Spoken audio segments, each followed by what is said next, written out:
Voilà, il y en a un qui va vous intéresser peut-être. C'est Rick Karsdorp. Le mec de la Roma, AS Roma.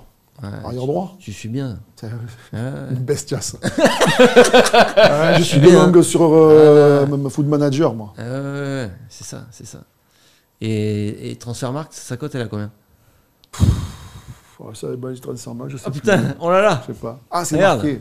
Putain, pas mal. 9. Hein. Ah, c'est pas fou. Hein. 9 millions Ils d'euros. ont payé 16 millions quand même. C'est Non, mais cadeau. c'est un latéral droit, les gars. On n'a pas besoin de latéraux. Enfin, pas en tout cas. Sauf si tu fais jouer pas à droite. Klaus à gauche. Quoi. Il peut jouer à gauche ou pas? Vas-y, descends. Non. Eh non. Non, mais attends, tu vas pas te fier à ça. Quoi. Alors, qu'est-ce que ça vaut? Parce que Nico, il a l'air bien renseigné. Moi, j'ai eu, enfin, on a eu, par l'intermédiaire de Sourinien, Stéphane Audi, qui bosse pour un média, dont je ne me souviens pas le nom, mais un média italien qui suit la Roma, qui nous disait qu'effectivement, c'est un joueur qui a été transféré. Bon, ça, tu peux le voir sur Transfermarkt.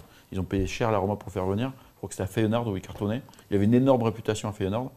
Et ça a été un peu compliqué, il a été reprêté, etc.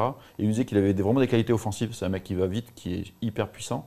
Mais il nous a pointé du doigt quand même un gros défaut, c'est mentalement, il a l'air hyper léger. Il ne supporte pas la concurrence.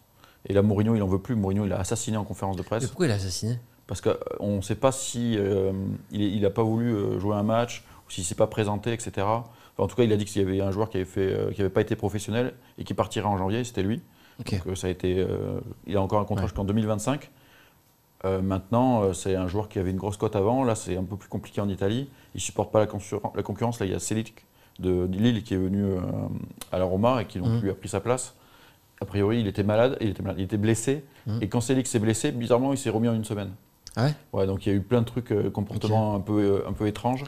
Et voilà, donc le mec n'est pas venu à la convocation début de saison, là, Roma, avant de partir en stage. Clairement, il est mis de côté.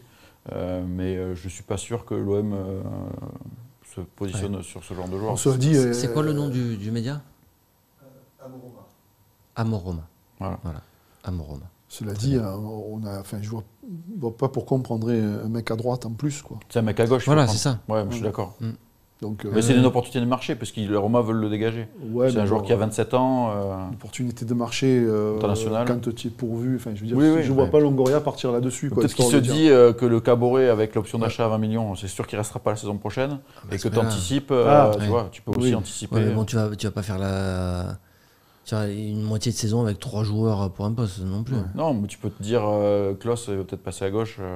Enfin, c'est souvent. Dans ce que tu dis, c'est pas le genre de profil qui plaît à Longoria, ça. Non, mais qu'on n'a pas forcément envie de boire non plus à l'OM. Si le mec mentalement, dès qu'il a la concurrence, là après, il va être en concurrence avec Klaus, il ne jouera jamais alors. Hein. Après, il est capable d'aller le voir de plus près, oui, bien sûr. de le sonder. Regardez Paul Lopez, qui vient aussi de la Roma, qui était vraiment mal avant de venir, catastrophique, et mentalement qui avait plongé. Et il s'est reconstruit en venant à Marseille, et on voit le super gardien qu'on a aujourd'hui. Ouais. Donc, c'est pas parce qu'il est comme ça là-bas qu'il sera comme ça ici.